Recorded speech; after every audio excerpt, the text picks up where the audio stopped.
kami Tuhan boleh berkumpul di tempat ini Tuhan, untuk boleh Tuhan mendengarkan firman-Mu, untuk boleh Tuhan memuji membesarkan nama-Mu Tuhan. Engkau persiapkan hati kami Tuhan saat ini untuk boleh mendengarkan firman-Mu Tuhan. Apa yang Bapak Gembala sampaikan Tuhan boleh menjadi kekuatan bagi kami untuk Tuhan menghadapi hidup di hari-hari ini Tuhan. Terima kasih Engkau kuatkan Tuhan Bapak Gembala untuk bisa memberitakan firman-Mu. Terima kasih Tuhan, siapkan hati kami hanya di dalam nama Tuhan Yesus kami berdoa. Haleluya.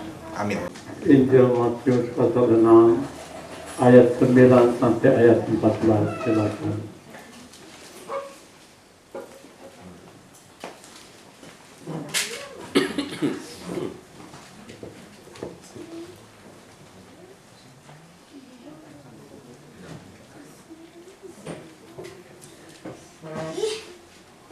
Karena itu berdoalah demikian. Bapa kami yang di surga, dikuduskanlah namamu, datanglah kerajaanmu, jadilah kehendak-Mu di bumi seperti di surga.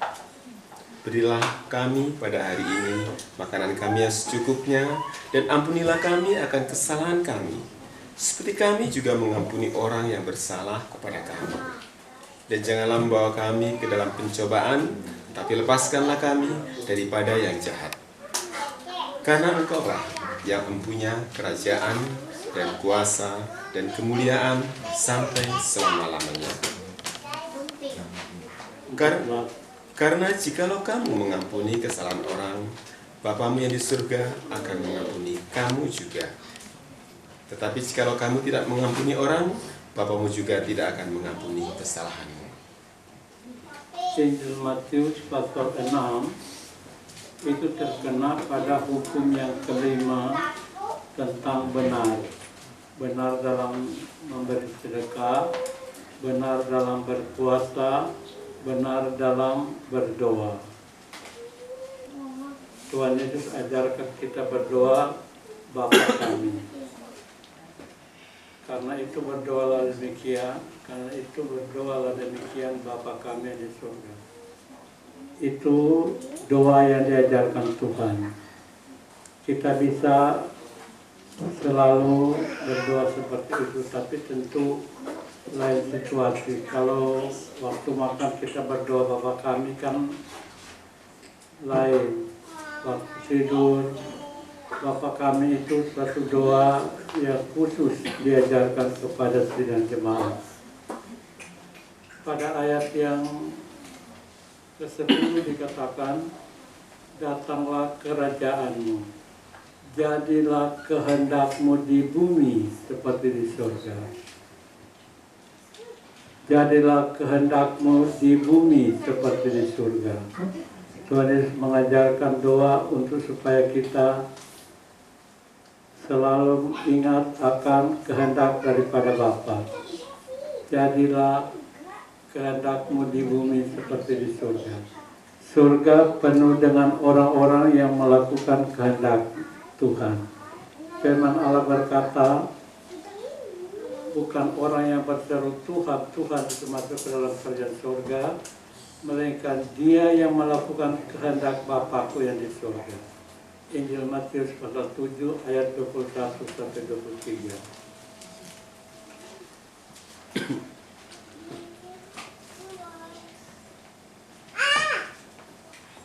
Bukan setiap orang yang berseru kepadaku, Tuhan, Tuhan, akan masuk ke dalam kerajaan surga, melainkan dia yang melakukan kehendak Bapa-Ku yang di surga. Pada hari terakhir banyak orang akan berseru kepadaku, Tuhan, Tuhan, bukankah kami bernubuat demi nama-Mu dan mengusir setan demi nama-Mu dan mengadakan banyak mukjizat demi nama-Mu juga? Pada waktu itulah aku akan berterus terang kepada mereka dan berkata, aku tidak pernah mengenal kamu. Nyala daripadaku, kamu sekalian pembuat kejahatan. Tuhan Yesus mengajarkan kita berdoa Bapa kami, Bapa yang di surga. Tetapi Tuhan Yesus juga mengajarkan, bukan setiap orang yang berseru Tuhan, Tuhan akan masuk ke dalam kerajaan surga. melainkan dia yang melakukan kehendak Bapakku di surga. Surga penuh dengan orang-orang yang melakukan kehendak Bapa. Bukan orang-orang yang hanya berseru-seru Tuhan, Tuhan, sebaik mungkin, sebanyak mungkin. Itu tidak menentukan. Yang menentukan adalah melakukan kehendak Bapakku yang di surga, sebagaimana dicontohkan oleh Tuhan sendiri. Tuhan, dia sebagai Tuhan pada waktu berdoa di Getsemani, dia minta kepada Bapa, kalau boleh cawan itu lalu daripadaku. Tapi dalam hal ini bukan kehendakku Bapa, tapi kehendakmu jadi. Matius 26 ayat 36 sampai 46.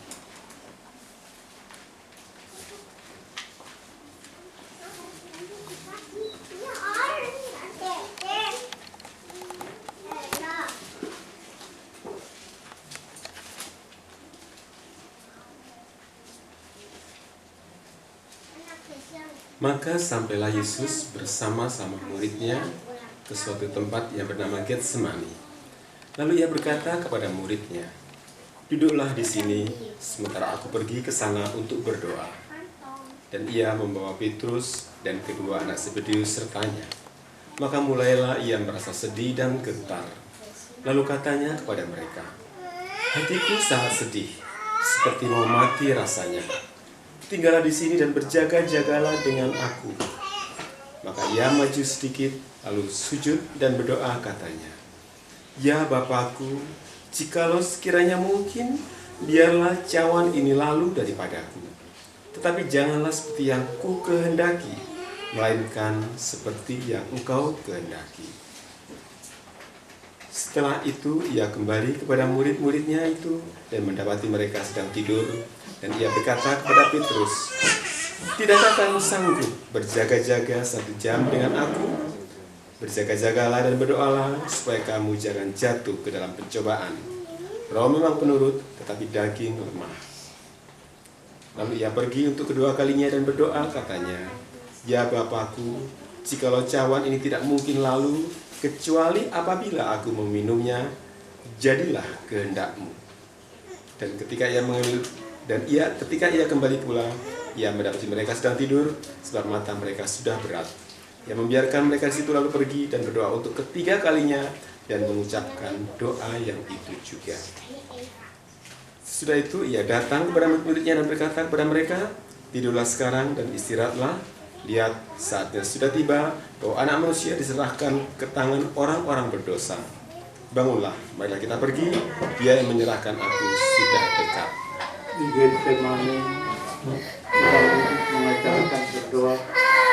Dia pergi berdoa dengan mengajak Petrus dan Yohanes, kedua anak Zebedeus. Diajak untuk berdoa bersama-sama dengan dia. Dan pada dalam doa itu sampai 3 kali dia berdoa doa yang sama. Tetapi kita lihat perbedaannya. Kalau pertama dia mohon, "Ya Bapa, sekiranya mungkin biarlah cawan itu lalu daripadaku. Tapi janganlah seperti yang ku kehendaki, melainkan seperti yang ku kehendaki." Doa yang pertama dia mesti mohon, kalau mungkin cawan itu lalu daripadanya, cawan murka Allah. Tapi ia hanya menyerah pada kehendak Bapa. Pada kedua kali dia tidak lagi meminta untuk dilepaskan dari cawan itu, tapi dia berdoa dengan menyerahkan kehendaknya kepada kehendak Bapa. Pada ketiga kali dia juga berkata demikian.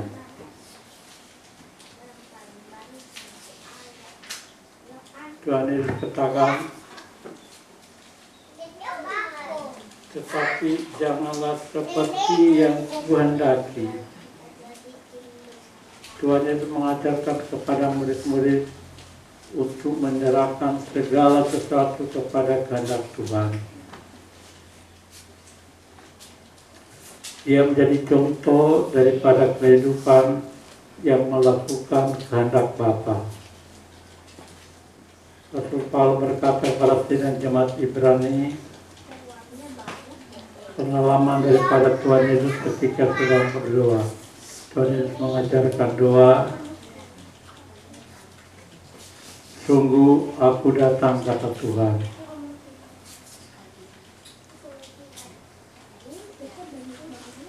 Kita baca Ibrani pasal 10.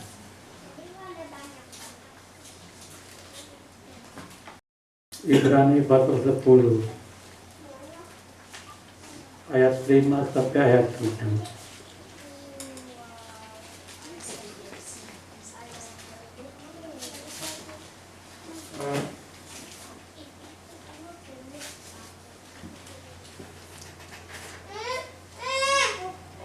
Karena itu ketika ia masuk ke dunia, ia berkata, korban dan persembahan tidak engkau kehendaki, tapi engkau telah menyediakan tubuh bagiku.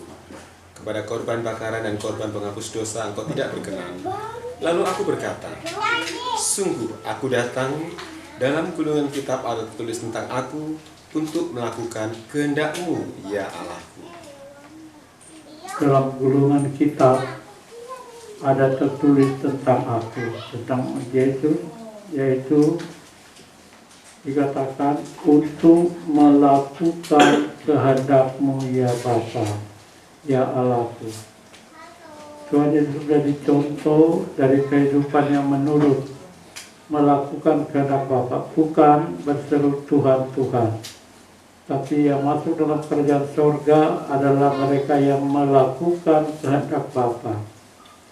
Almarhum Pendeta Iwono selalu berkata, setiap ada pertanyaan, almarhum selalu berkata,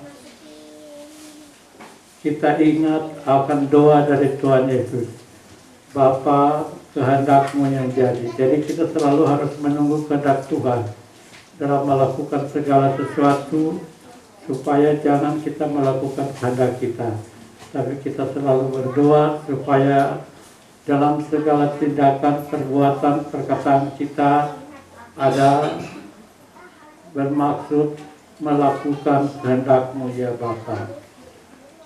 Iblis mau menampilkan kehendaknya. Iblis lebih dulu dia tahu bahwa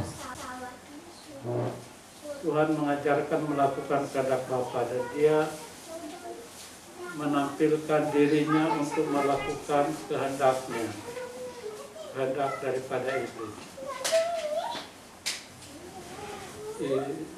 2 Tesalonika, Kejadian pasal 3. Kejadian pasal 3 ayat 1 sampai ayat 6.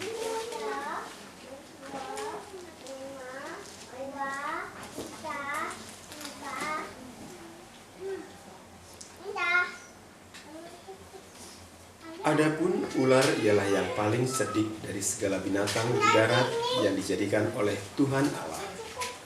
Ular itu berkata kepada perempuan itu, tentulah Allah berfirman, semua pohon dalam taman ini jangan kamu makan buahnya, bukan? Lalu sahut perempuan itu kepada ular itu, buah pohon-pohonan dalam taman ini boleh kami makan. Tetapi tentang buah pohon yang ada di tengah-tengah taman, Allah berfirman, jangan kamu makan ataupun raba buah itu, nanti kamu mati. Tetapi ular itu berkata kepada perempuan itu, sekali-kali kamu tidak akan mati.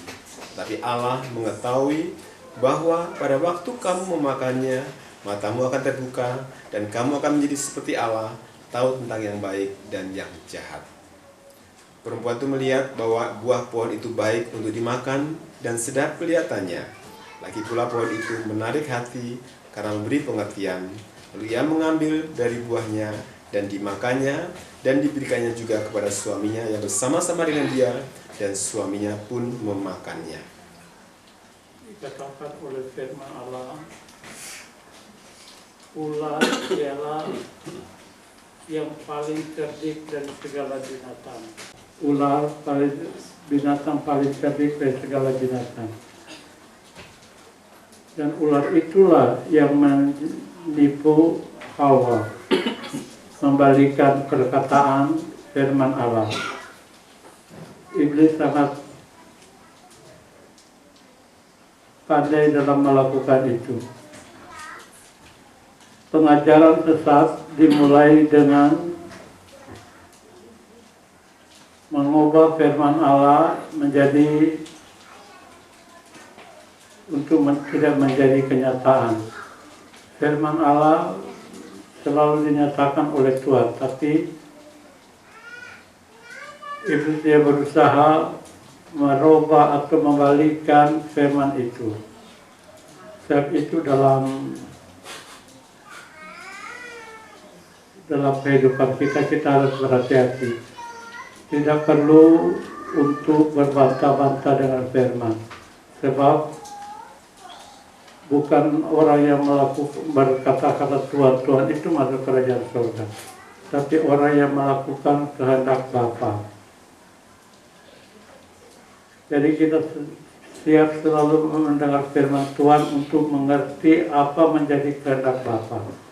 Dalam segala sesuatu, sebelum kita melakukan atau mengatakan sesuatu, kita pikir dulu apa itu kehendak Bapa atau tidak. Kalau tidak, kita akan menjadi seperti orang-orang yang pada zaman akhir berseru Tuhan, Tuhan, tapi ditolak oleh Tuhan, tidak dikenal oleh Tuhan.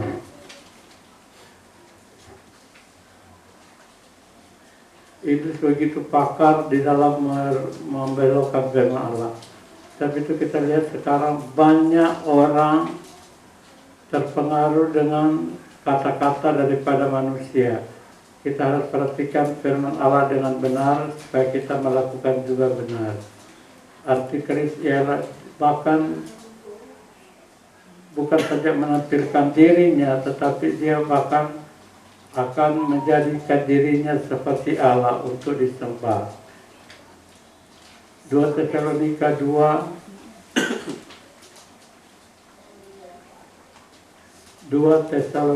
pasal 2 ayat 1 sampai ayat 7.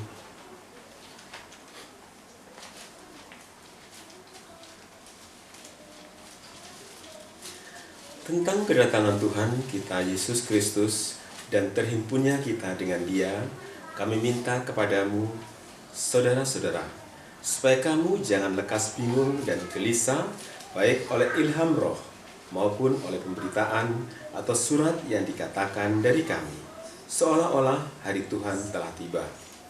Janganlah kamu memberi dirimu disesatkan orang dengan cara yang bagaimanapun juga, sebab sebelum hari itu haruslah datang dahulu murtad, dan haruslah dinyatakan dahulu manusia durhaka yang harus binasa. Itu lawan yang meninggikan diri di atas segala yang disebut atau yang disembah sebagai Allah. Bahkan ia duduk di bait Allah dan mau menyatakan diri sebagai Allah. Tidakkah kamu ingat bahwa hal itu telah kerap kali kukatakan kepadamu ketika aku masih bersama-sama dengan kamu? Dan sekarang kamu tahu apa yang menahan dia, sehingga ia baru akan menyatakan diri pada waktu yang telah ditentukan baginya. Iblis dia berusaha untuk membalikkan firman Allah, menipu pengikut-pengikut Tuhan, orang-orang percaya, untuk melakukan apa yang menjadi kehendaknya. Dia menghendaki supaya dia disembah, dia itu kerinduan dia untuk menjadi sama dengan Tuhan. Itu sebabnya ia jatuh dari kemuliaan, karena dia sudah ada tanda-tanda menyamakan diri dengan Allah. Dari permulaan sampai saat ini yang menipu manusia itu adalah iblis. Jadi iblis, karena iblis itu kata Rasul Yohanes penipu. Kalau dia berkata dusta, itu berkata menurut kehendaknya sendiri. Yohanes pasal 8 ayat 44.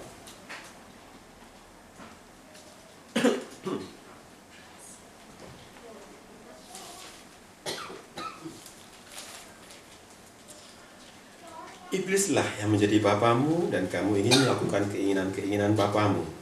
Ia adalah pembunuh manusia sejak semula dan tidak hidup dalam kebenaran, sebab di dalam dia tidak ada kebenaran. Apabila ia berkata dusta, ia berkata atas kehendaknya sendiri, sebab ia adalah pendusta dan bapa segala dusta. Iblis itu dikatakan penipu.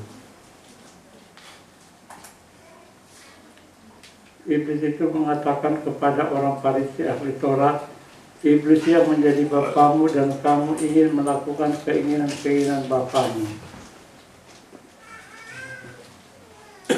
Keinginan-keinginan itu adalah keinginan-keinginan untuk melakukan perkara tidak benar. Jadi untuk menguji kebenaran firman Allah, kita harus melihat kebenaran firman Allah itu dibanding dengan tipuan. Jadi kalau lain daripada Alkitab, maka itu adalah penipu. Kalau dikatakan barang siapa percaya pada seperti yang ditulis oleh Alkitab,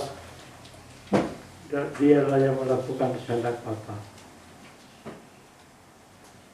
Dikatakan iblis telah menjadi bapamu dan kamu ingin melakukan keinginan bapamu. Ia adalah pembunuh manusia sejak semula. Manusia banyak yang mati, banyak yang mati baik oleh karena penyakit, oleh karena peperangan, oleh karena, tapi itu semua adalah pekerjaan daripada iblis. Sebab Tuhan tidak membunuh manusia, Tuhan malah menghidupkan, beri kehidupan. Yang membunuh manusia itu adalah iblis. Sebab itu banyaknya kematian itu akibat daripada tipuan daripada iblis. Dia menuntut untuk disembah, padahal dia dikatakan sebab dalam dia tidak ada yang kebenaran. Apabila ia berkata dusta, ia berkata atas kehendaknya sendiri, sebab ia adalah pendusta dan bapa segala dusta. Sebab itu dusta menjadi satu alasan untuk tidak masuk dalam kerajaan Allah.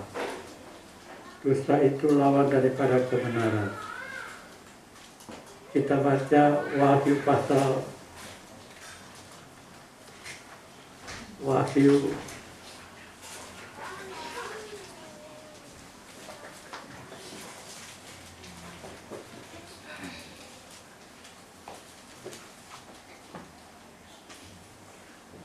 pasal 22.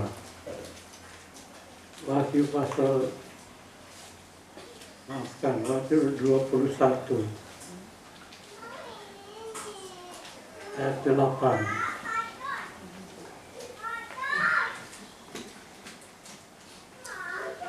Tetapi orang-orang penakut, orang-orang yang tidak percaya, orang-orang keji, orang-orang pembunuh, orang-orang sundal, tukang-tukang sihir, penyembah-penyembah berhala, dan semua pendusta, mereka akan mendapat bagian mereka di dalam lautan yang menyala-nyala oleh api dan belerang. Inilah kematian yang kedua. Iblis dikatakan pendusta, bapa segala dusta. Orang yang melakukan kehendak Bapa adalah dikatakan anak-anak daripada iblis. Orang yang melakukan kebenaran anak-anak daripada Tuhan. Tapi orang yang melakukan dusta itu anak daripada iblis, sebab iblis adalah pendusta.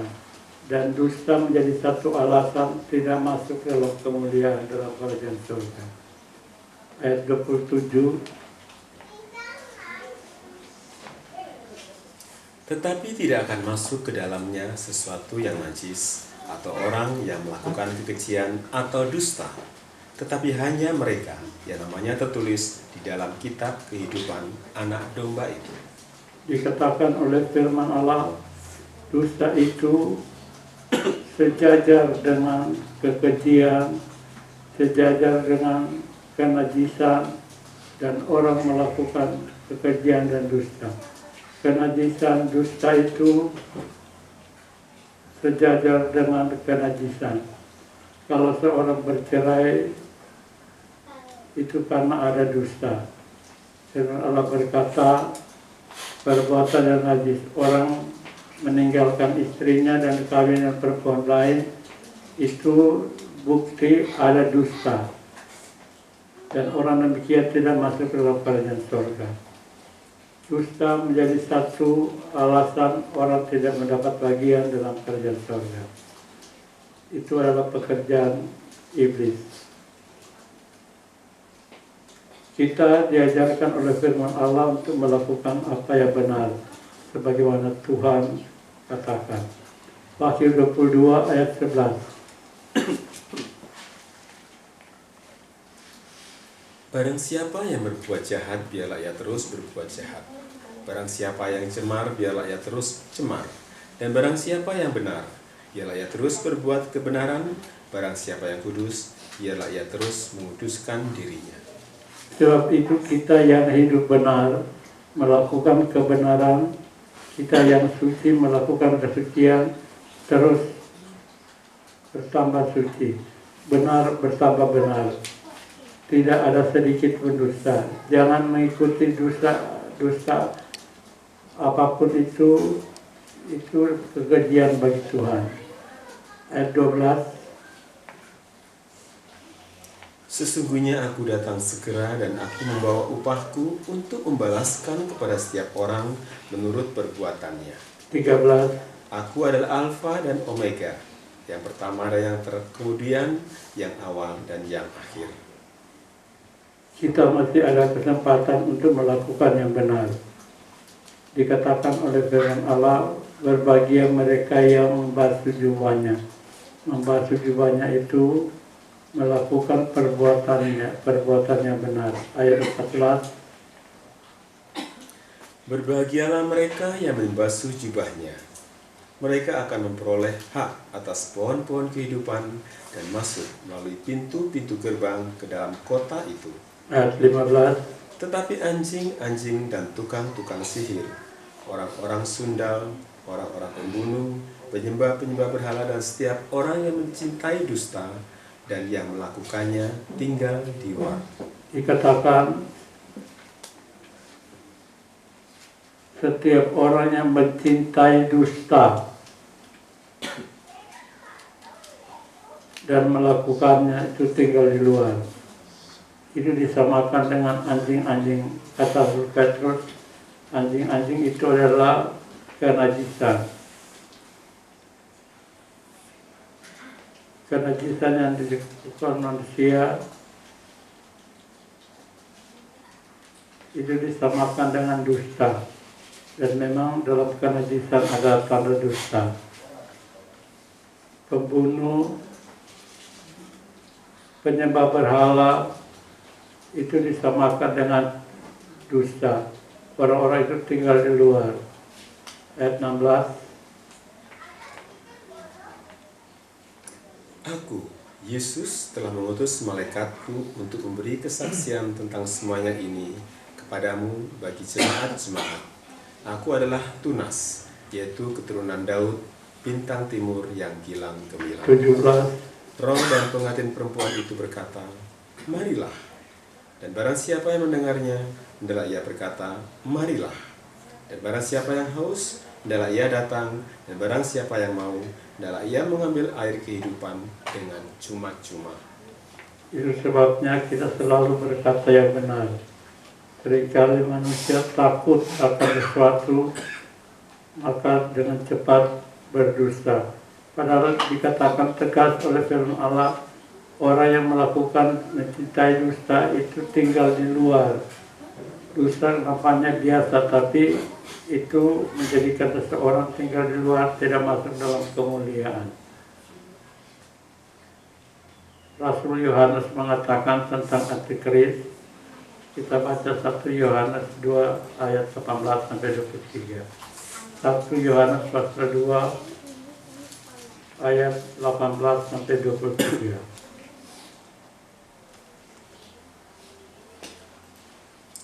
Anak-anakku, waktu ini adalah waktu yang terakhir. Dan seperti yang telah kamu dengar, seorang antikristus akan datang. Sekarang telah bangkit banyak antikristus. Itulah tandanya bahwa waktu ini benar-benar adalah waktu yang terakhir. Memang mereka berasal dari antara kita, tapi mereka tidak sungguh-sungguh termasuk pada kita. Sebab jika mereka sungguh-sungguh termasuk pada kita, niscaya mereka tetap bersama-sama dengan kita. Tetapi hal itu terjadi supaya menjadi nyata bahwa tidak semua mereka sungguh-sungguh termasuk pada kita. 23, 21. Aku menulis kepadamu bukan karena kamu tidak mengetahui kebenaran, tetapi justru karena kamu mengetahuinya dan karena kamu juga mengetahui bahwa tidak ada dusta yang berasal dari kebenaran. Tidak ada dusta yang berasal dari kebenaran. Kebenaran, orang benar tetap benar. Pendusta itu dikatakan tetap dalam dusta. Ayat 22. Siapakah pendusta itu? Bukankah dia yang menyangkal bahwa Yesus adalah Kristus? Dia itu adalah antikristus. Itu dia yang menyangkal baik Bapa maupun Anak. 23. Sebab barang siapa menyangkal Anak, ia juga tidak memiliki Bapa.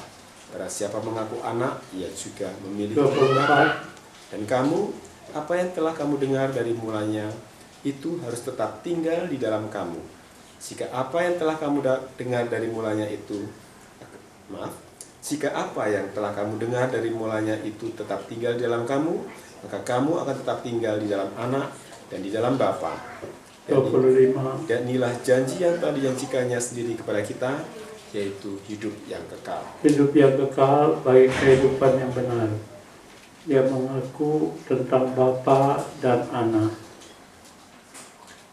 Yang tidak mengaku Bapa maupun Anak adalah antikristus. Antikristus firman Allah katakan pada zaman akhir akan dinyatakan dirinya. Seorang antikristus akan datang. Tapi sekarang telah bangkit banyak antikristus, itulah pendusta-pendusta. Kejatuhan dari iblis juga adalah dalam perdagangannya ada dusta. Firman Allah katakan dusta menjadikan dia jatuh. Nah, dia kepada Hawa dia melakukan itu. Dia menyatakan pada Hawa tentang dusta. Padahal Tuhan tidak mengatakan demikian, tapi dia merubahnya menjadi dikatakan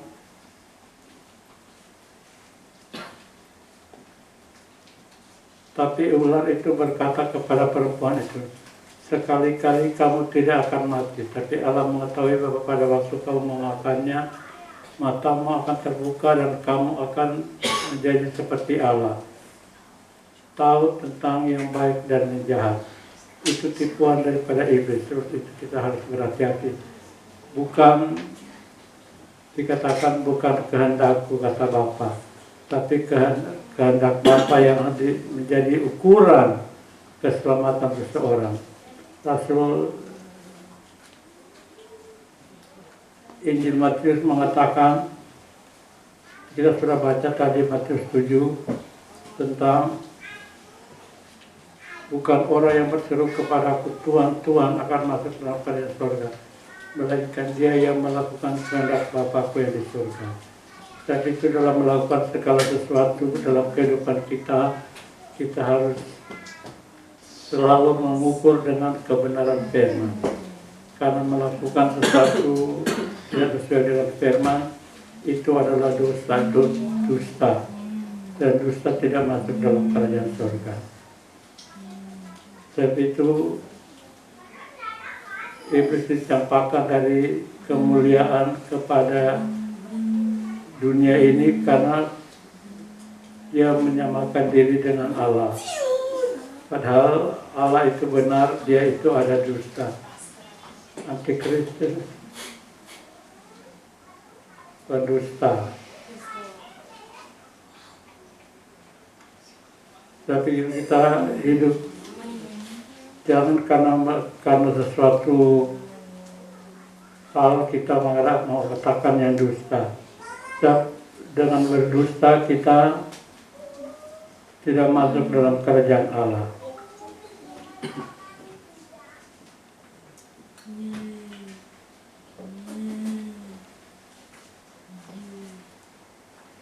Rasul Petrus katakan,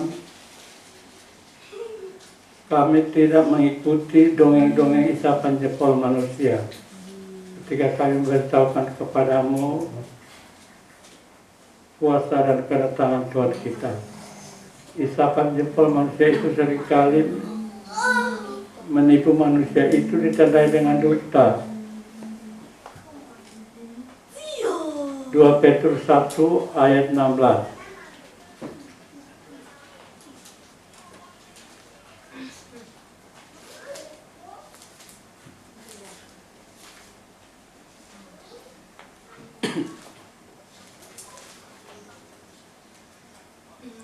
Sebab kami tidak mengikuti dongeng-dongeng isapan jempol manusia ketika kami memberitahukan kepadamu kuasa dan kedatangan Tuhan kita, Yesus Kristus sebagai Raja. Tetapi kami adalah saksi mata dari kebesarannya. 17. Kami menyaksikan bagaimana Ia menerima kehormatan dan kemuliaan dari Allah Bapa ketika datang kepadanya suara dari Yang Maha Mulia yang mengatakan, inilah anak yang kukasihi, kepadanya lah aku berkenan. 18. Suara itu kami dengar datang dari sorga ketika kami bersama-sama dengan Dia di atas gunung yang kudus. 2 kali Tuhan menyatakan, Bapa menyatakan diri tentang Yesus. Pertama, ketika Yesus dibaptis, Bapa mengatakan, inilah anakku yang kukasihi. Kedua, ketika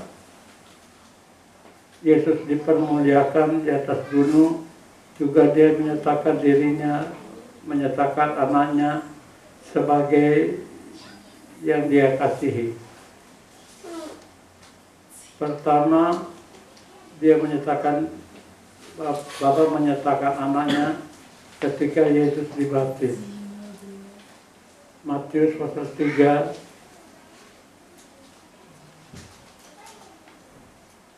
ayat 16 sampai 17. Sesudah dibaptis, Yesus segera keluar dari air, dan pada waktu itu juga langit terbuka, dan Ia melihat Roh Allah seperti burung merpati turun ke atasnya. Lalu terdengarlah suara di surga yang mengatakan, inilah anakku yang kukasihi, kepadanya lah aku berkenan. 2 kali Tuhan Yesus dua kali Bapa menyatakan inilah anakku yang kasihi. Pertama ketika Yesus dibaptis dalam Matius pasal 3. Kedua ketika Yesus dipermuliakan di atas gunung. Matius 17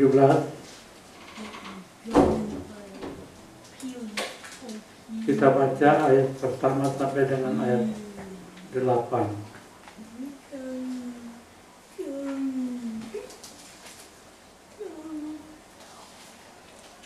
6 hari kemudian Yesus membawa Petrus, Yakobus, dan Yohanes saudaranya, dan bersama-sama dengan mereka Ia naik ke sebuah gunung yang tinggi. Di situ mereka sendiri saja. Lalu Yesus berubah rupa di depan mata mereka. Wajahnya bercahaya seperti matahari, dan pakaiannya menjadi putih bersinar seperti terang. 3. Maka nampak kepada mereka Musa dan Elia sedang berbicara dengan Dia. 4. Tetapi terus kepada Yesus, Tuhan, betapa bahagianya kami berada di tempat ini.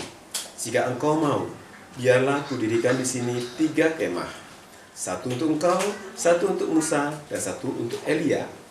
Dan tiba-tiba sedang ia berkata-kata, turunlah awan yang terang menaungi mereka, dan dari dalam awan itu terdengar suara yang berkata, inilah anak yang kukasihi, kepadanya lah aku berkenan, dengarkanlah dia. Bapa 2 kali menyatakan inilah anakku yang kukasihi. Pertama ketika Yesus dibaptis, ketika dia keluar dari dalam air, Bapa menyambut dengan pernyataan inilah anakku yang kukasihi, kepadanya aku berkenan. Jadi tempat daripada Bapa menyatakan diri pada Yesus sebagai anaknya, satu ketetapan yang tidak berubah sampai kemudian untuk kedua kali pada Matius 17 dikatakan juga Tuhan menyatakan inilah anakku yang kukasihi. 2 kali Bapa menyatakan tentang Yesus sebagai anak yang dikasihi. Itu dialami oleh Tuhan sekalipun ketika dia menghadapi sengsara di jauh juta. Dikatakan oleh firman Allah,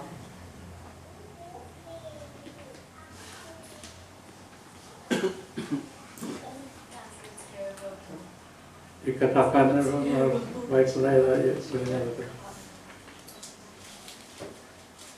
dia menyatakan dirinya sebagai anak Allah, tetapi banyak orang tidak percaya karena didustai. Dusta daripada orang Farisi menyatakan tidak ada kebangkitan.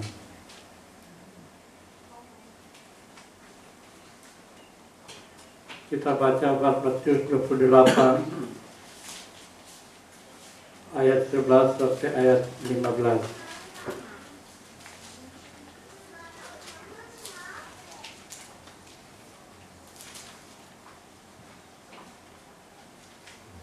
Ayat 11 sampai ayat 15. Matius 28. Dan sesudah berunding dengan tua-tua, mereka mengambil keputusan, lalu memberikan sejumlah besar uang kepada serdadu-serdadu itu, dan berkata, "Kamu harus mengatakan bahwa murid-muridnya datang malam-malam dan mencurinya ketika kamu sedang tidur. Dan apabila hal ini kedengaran oleh wali negeri, kami akan berbicara dengan dia, sehingga kamu tidak beroleh kesulitan apa-apa." Mereka menerima uang itu dan berbuat seperti yang dikesankan kepada mereka, dan cerita ini tersiar di antara orang Yahudi sampai sekarang. Sekalipun laskar-laskar tentara itu mau menyatakan kebenaran, tetapi dinyatakan atau dibelokkan oleh orang Farisi dan ahli Taurat. Ketika mereka mau melaporkan itu, mereka diberikan uang untuk berkata yang tidak benar, dusta dengan tipuan keuangan itu sangat dekat.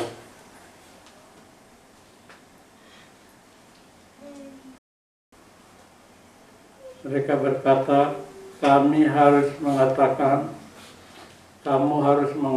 bahwa murid-muridnya datang malam-malam dan mencurinya ketika kami sedang tidur. Itu perkataan sampai sekarang kedengaran oleh banyak orang, di mana dinyatakan tidak ada kebangkitan. Firman Allah berkata, orang Farisi ahli Taurat tidak percaya pada kebangkitan.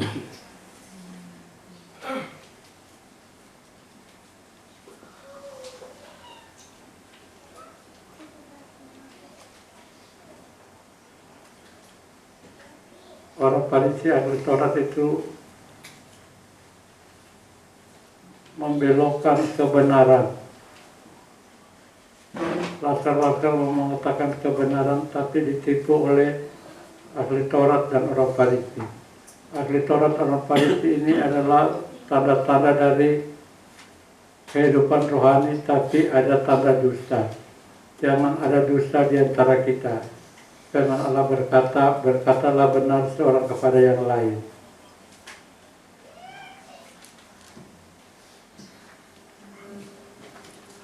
Jangan ada dusta.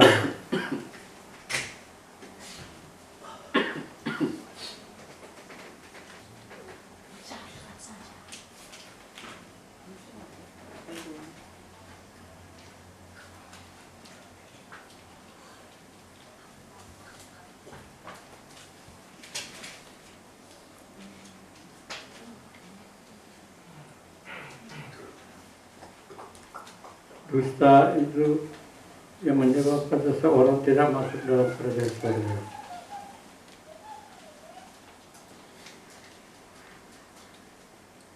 Dikatakan oleh firman Allah,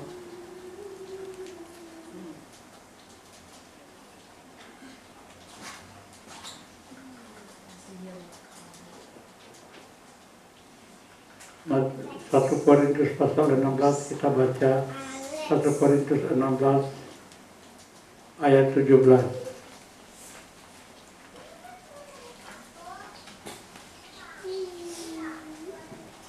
ayat 13, maafkan ayat 13. Berjaga-jagalah, berdirilah dengan teguh dalam iman. Bersikaplah sebagai laki-laki dan tetap kuat. Ayat 14, Lakukanlah segala pekerjaanmu dalam kasih. 15, Ada satu permintaan lagi kepadamu, saudara-saudara. Kamu tahu bahwa Stefanus dan keluarganya adalah orang-orang yang pertama-tama bertobat di Akhaya dan bahwa mereka telah mengabdikan diri kepada pelayanan orang-orang kudus. ayat 16, Karena itu taatilah orang-orang yang demikian dan setiap orang yang turut bekerja dan berjerih payah. Aku bergembira atas kedatangan Stefanus, Fortunatus, dan Akhaikus, karena mereka melengkapi apa yang masih kurang padamu. dikatakan oleh firman Allah, berdirilah teguh dengan iman, dengan teguh dalam iman, bersikaplah sebagai laki-laki. Laki-laki adalah orang yang menentukan bersikap, menentukan firman Allah, segala pekerjaan dengan kasih. Jangan ada dusta, sebab dusta itu dikatakan oleh firman Allah.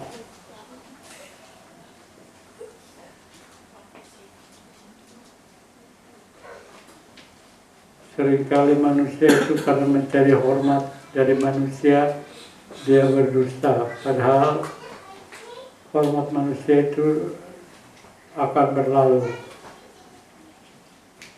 Tapi dusta itu firman Allah katakan menjadikan seseorang tidak masuk dalam kerajaan surga.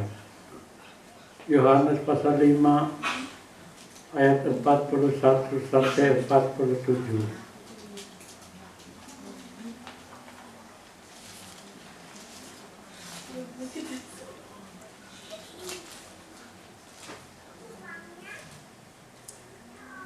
Aku tidak memerlukan hormat dari manusia, 42. tetapi tentang kamu memang aku tahu bahwa di dalam hatimu kamu tidak mempunyai kasih akan Allah. Aku datang dalam nama Bapakku dan kamu tidak menerima aku. Jikalau orang lain datang atas namanya sendiri, kamu akan menerima dia. Bagaimanakah kamu dapat percaya, kamu yang menerima hormat seorang dari yang lain dan yang tidak mencari hormat yang datang dari Allah saja? Jangan kamu menyangka bahwa aku akan mendakwa kamu di hadapan Bapa. Yang mendakwa kamu adalah Musa, yaitu Musa yang kepadanya kamu menaruh pengharapanmu. 46. Sebab jikalau kamu percaya kepada Musa, tentu kamu akan percaya juga kepadaku, sebab ia telah menulis tentang aku. 47. Tetapi jikalau kamu tidak percaya akan apa yang dituliskannya, bagaimanakah kamu akan percaya akan apa yang dikatakan? Tuhan Yesus katakan kepada orang Farisi, tetapi tentang kamu, memang aku tahu bahwa di dalam hatimu kamu tidak punya kasih akan Bapa. Karena orang Farisi itu mencari hormat dari manusia. Sebaliknya Tuhan mengajar kepada kita untuk tidak mencari hormat dari manusia, tapi hormat dari Allah. Karena gimana kamu percaya kamu yang menerima hormat seorang dari yang lain dan yang tidak memberi hormat yang datang dari Allah yang selalu. Firman Allah berkata, jadilah kehendakmu di bumi seperti di surga. Jadi berusahalah selalu melakukan kehendak Bapa, bukan kehendak kita. Apapun yang kita kerjakan di luar dari kehendak Allah itu adalah kehendak manusia, dan kehendak manusia itu ditandai dengan dusta. Tuhan memberkati kita. Saya mengundang pelayan perjamuan kita ke depan.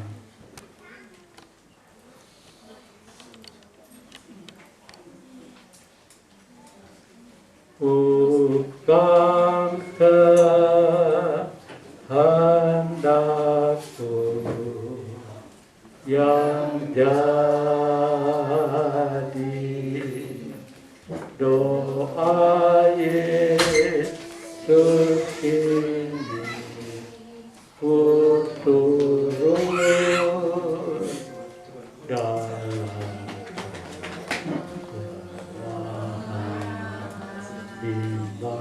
Bapakku selalu pertanda dan pimpin.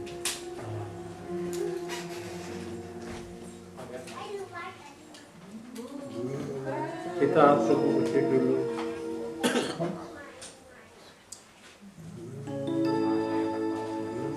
Bukan kehendakku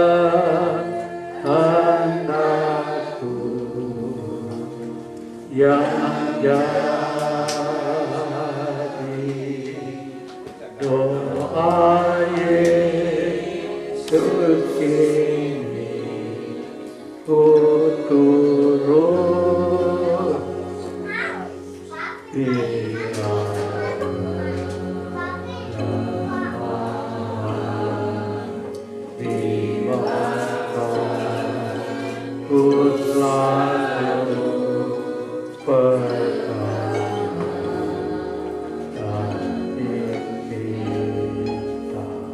bukan kehendakku yang jadi,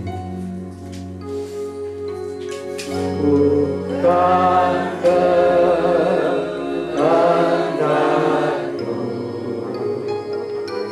yang jadi, doa Yesus ini ku turut bila kelemahan.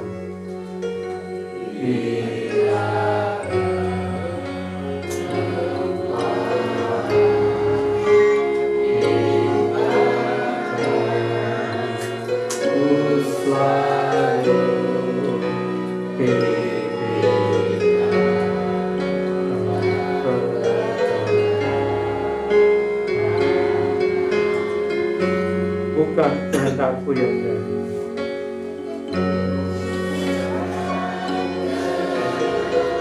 kehendakku yang jadi,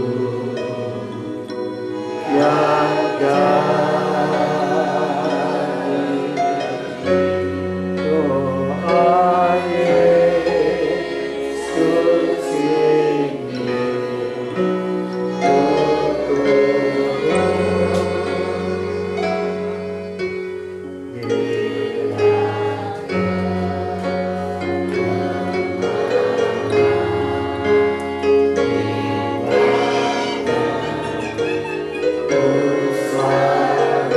pimpinlah dan pegang.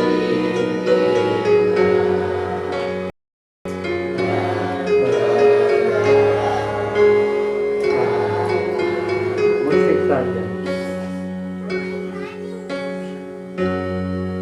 Firman Allah menyatakan orang yang melakukan kehendak Bapa di surga itu yang masuk dalam surga. Surga itu penuh dengan orang-orang yang melakukan kehendak Bapa, bahkan sampai rela mati seperti Tuhan Yesus demi untuk melakukan kehendak Bapa.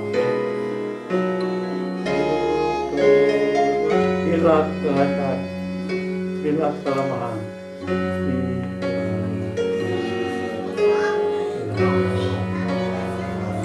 dibangkan selalu.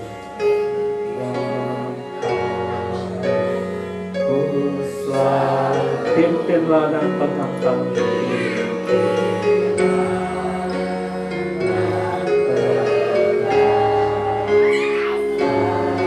Sekali lagi kita bangkit berdiri.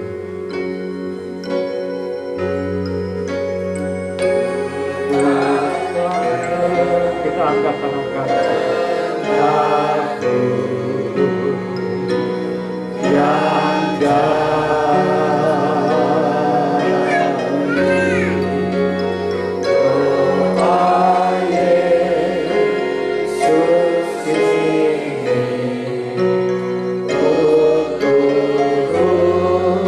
Yang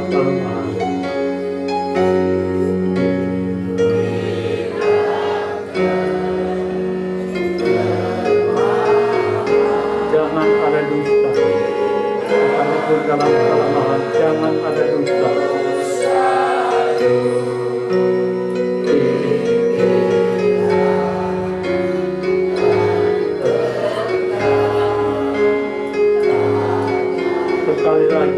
bukan kehendakku yang jadi. Dan minta Bapa berdoa untuk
syukur Tuhan atas kemurahan-Mu Bapa.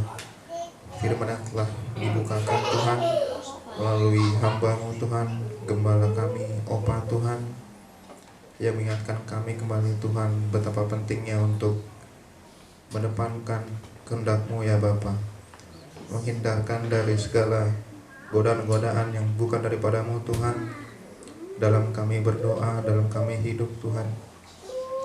Terima kasih Bapa, terima kasih Tuhan. Biarlah Tuhan tanamkan di dalam hati kami ini Tuhan untuk bisa selalu mendengarkan kehendak-Mu Bapa tanpa jemu-jemu ya Tuhan. Terima kasih Bapa, terima kasih di hadapan kami sudah ada Tuhan tubuh dan darah-Mu. Biarlah Engkau sucikan, Engkau siapkan hati kami menerima tubuh dan darah-Mu yang mengingatkan kami atas pengorbanan-Mu di kayu salib bagi kami semua. Terima kasih Bapa, hanya di dalam nama anak-Mu saja Tuhan Yesus Kristus kami telah berdoa dan mengucap syukur. Haleluya, amin. Oh, bukan kehendakku yang jadi.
Sebab apa yang telah kuteruskan kepadamu telah aku terima dari Tuhan. Itu bahwa Tuhan Yesus pada malam waktu ia diserahkan mengambil roti, dan sesudah itu ia mengucap syukur atasnya, ia memecah-mecahkan dan berkata, inilah tubuhku yang diserahkan bagi kamu. Perbuatlah ini menjadi peringatan kamu. Kita makan tubuh Tuhan dengan percaya. Dalam nama Tuhan Yesus Kristus.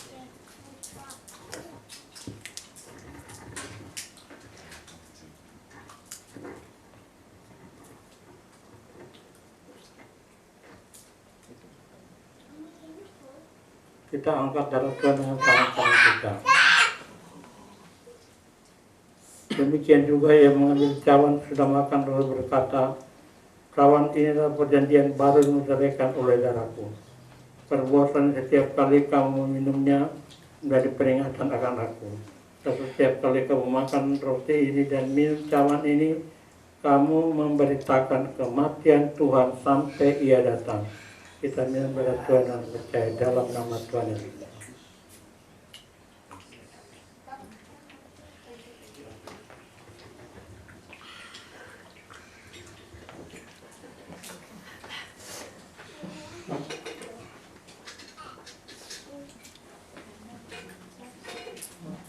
Dan minta pendeta muda sudah berdoa.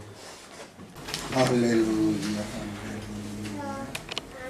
Oh, haleluya, haleluya, haleluya. Benar Tuhan, Tuhan Yesus Kristus, Engkau telah mengajarkan kami bagaimana kami harus berdoa. Doa Bapa kami yang Engkau ajarkan Tuhan sudah memenuhi segala aspek kehidupan kami sebagai manusia, sebagai orang-orang yang beriman kepada Engkau Tuhan. Oleh karena itu Tuhan, izinkan kehidupan kami Tuhan hidup sesuai dengan kehendak-Mu, hidup dengan penuh dengan kasih, tetapi hindari kami dari ajaran-ajaran yang sesat Tuhan, mengaku berbuat sesuai dengan kehendak-Mu, tetapi mereka adalah jahat. Mereka adalah orang-orang yang antikristus, yang tidak sesuai dengan kehendak-Mu Tuhan. Mereka adalah pendusta, menyesatkan orang. Tapi kami mengucap syukur, terima kasih kami Tuhan atas bimbingan-Mu Tuhan, supaya kehidupan kami Tuhan sesuai dengan kehendak-Mu dan berkenan kepada Engkau saja ya Tuhan. Oleh karena itu Tuhan, Engkau memakai hamba-Mu Bapak Gembala kami yang sudah membukakan firman-Mu Tuhan untuk kehidupan kami Tuhan, menyongsong kedatangan-Mu ya Tuhan. Terima kasih Tuhan, terima kasih. Tubuh dan darah-Mu Tuhan, kami percaya bahwa Engkau ada di dalam kami ada di dalam Engkau Tuhan. Terima kasih ya Tuhan Yesus, terima kasih. Terima kasih Tuhan, oleh karena itu Tuhan Engkau memelihara kesehatan hamba-Mu, Bapak Gembala kami ya Tuhan, yang selama ini telah membimbing kami, menggembleng kami, bagaimana kami harus hidup Tuhan. Terima kasih Tuhan, terima kasih, menjauhkan kami dari segala yang tidak kami inginkan Tuhan, yang sesuai dengan kehendak-Mu saja ya Tuhan, hidup damai sejahtera. Terima kasih ya Tuhan Yesus, terima kasih. Hanya di dalam nama Tuhan Yesus Kristus kami panjatkan doa kami serta ucapan syukur. Haleluya, amin. Amin.